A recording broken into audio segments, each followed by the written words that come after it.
അടുത്തായിട്ടാണല്ലോ ഈ sugar cut, sugar free diet എന്നൊക്കെ പറയുന്നത്. ഈ കേൾക്കുന്നത് ക്യാൻസർ ഫീഡ് ചെയ്യുന്നത് ഷുഗർ കൊണ്ടാണ്.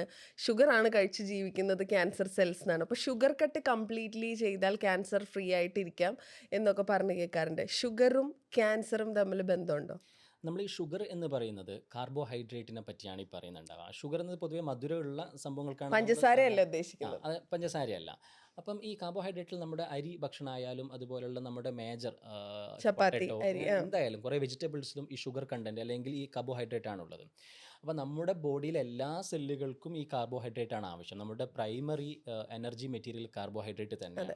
അതിനേക്കാൾ കൂടുതൽ എനർജി പ്രോട്ടീനിലും ഫാറ്റിലൊക്കെ കിട്ടുമെങ്കിലും ഏറ്റവും പ്രൈമറി ആയിട്ട് കാർബോഹൈഡ്രേറ്റ് തന്നെയാണ്.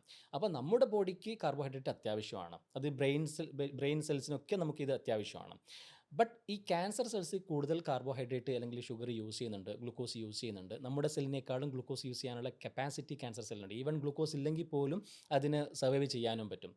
നമ്മൾ ഗ്ലൂക്കോസ് കട്ട് ചെയ്തത് കൊണ്ട് നമ്മുടെ ക്യാൻസർ സെല്ല് മാത്രം നശിച്ചു പോകുന്ന ഒരവസ്ഥയില്ല. സത്യം പറഞ്ഞു കഴിഞ്ഞാൽ ക്യാൻസർ സെല്ലിന് എവിടെന്നെങ്കിലൊക്കെ ഗ്ലൂക്കോസ് ഉണ്ടാക്കാൻ അറിയാം. ബട്ട് നമ്മുടെ നോർമൽ സെല്ലിനാണ് ഗ്ലൂക്കോസ് കിട്ടാൻ ബുദ്ധിമുട്ട് വരുന്നുണ്ടാവുക. അപ്പോൾ ഷുഗർ കട്ട് ചെയ്തു എന്നതുകൊണ്ട് ക്യാൻസർ ഉള്ള ഒരാൾക്ക് ഒരു തരത്തിലുള്ള ബെനിഫിറ്റ് അത് ഉണ്ടാക്കുന്നില്ല. പൊതുവേ ഷുഗർ കുറക്കുമ്പോഴുള്ള ഹെൽത്ത് ബെനിഫിറ്റ് അല്ലാതെ ക്യാൻസറിന് മാത്രമായിട്ടൊരു ബെനിഫിറ്റ് വരുന്നില്ല.